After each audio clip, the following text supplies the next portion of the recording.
Epson aide la Maison européenne de la photographie pour les expositions et ils m'ont demandé de réaliser une photo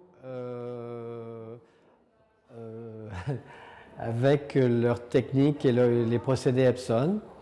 Et en fait, je me suis rendu compte, ils appellent ça digigraphie, et je me suis rendu compte que depuis plusieurs années déjà, je faisais de la digigraphie sans le savoir.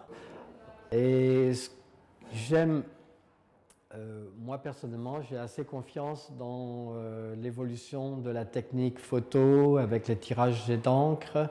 Et surtout, ce que j'aime et apprécie beaucoup, surtout dans ce travail-là, c'est la qualité du papier et le travail qui est demandé pour finalement arriver à avoir la même transparence que l'Ektachrome.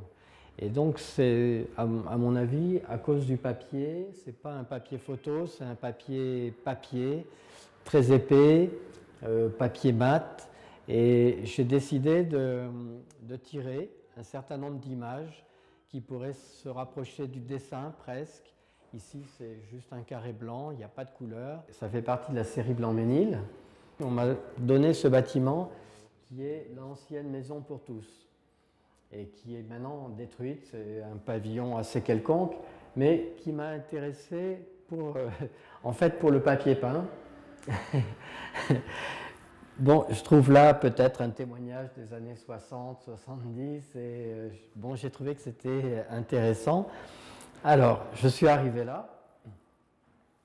J'ai installé ma chambre, c'est une chambre 4-5, je l'ai installée au ras du sol, je l'ai basculée pour perturber la lecture de l'espace, je l'ai mise en contre-plongée pour qu'il n'y ait plus un seul angle droit, mais que des murs qui semblent se rejoindre à l'infini.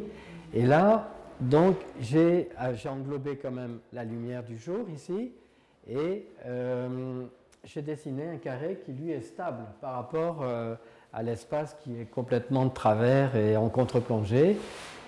Et je l'ai peint d'abord en blanc de façon à définir mon propre sous-espace. Hein, c'est mon propre sous-espace que je construis à l'intérieur de cette maison pour tous. Et à nouveau, ce travail m'apparaît comme un graphisme, comme quelque chose qui est lié au papier, au support du papier, et je l'ai fait tirer donc en jet d'encre. Et le travail sur la machine fait qu'on a ici une qualité de blanc qui est assez subtile et très fine et presque comme du lait. Tellement il est pur, il est dépouillé, et je ne suis pas sûr qu'en photographie, on aurait pu, en photographie normale, tirage lambda, où on aurait pu obtenir une telle qualité.